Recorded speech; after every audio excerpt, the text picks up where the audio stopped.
update from the Care Pathways Working Group. BSL version is available on YouTube.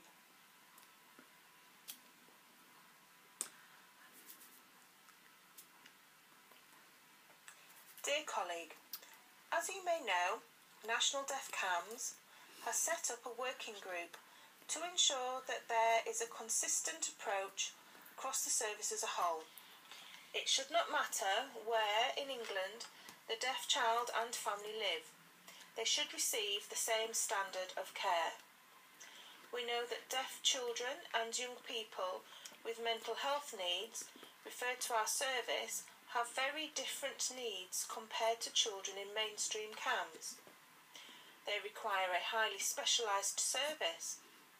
We recognise that as a highly specialised service, it is our responsibility to develop clinical knowledge and best practice. As we all know, we are the first national service for deaf children in the United Kingdom. It is our job to set the standards.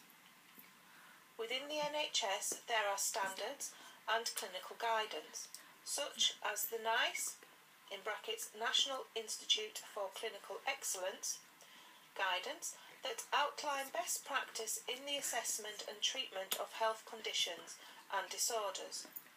In mental health, separate guidelines have been written for adults and children.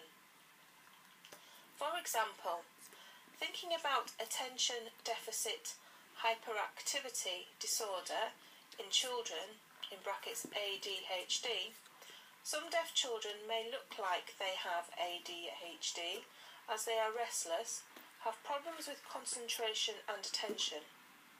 But we know that this can be for a number of reasons, including language deprivation and communication difficulties. It may not be true ADHD. A comprehensive assessment is vital in understanding these complexities. Why do we need care pathways?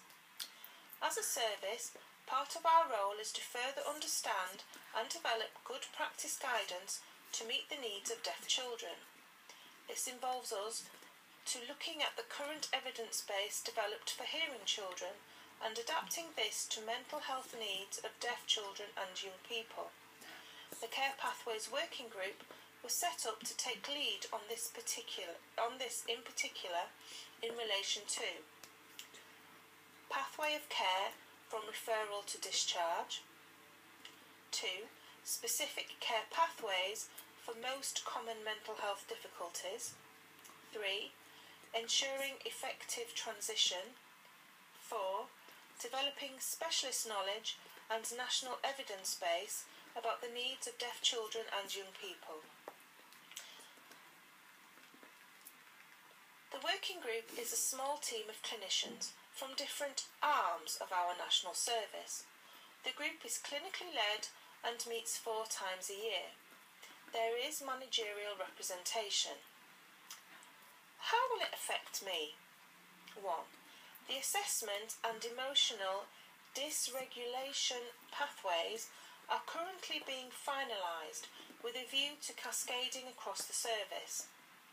2. The above pathways will be piloted across ND CAMHS for 6 months. 3. After 6 months, staff will be asked to give feedback via a brief online questionnaire in English and BSL. If you have any further questions, please do contact Tim Richardson or Nicoletta Gentili.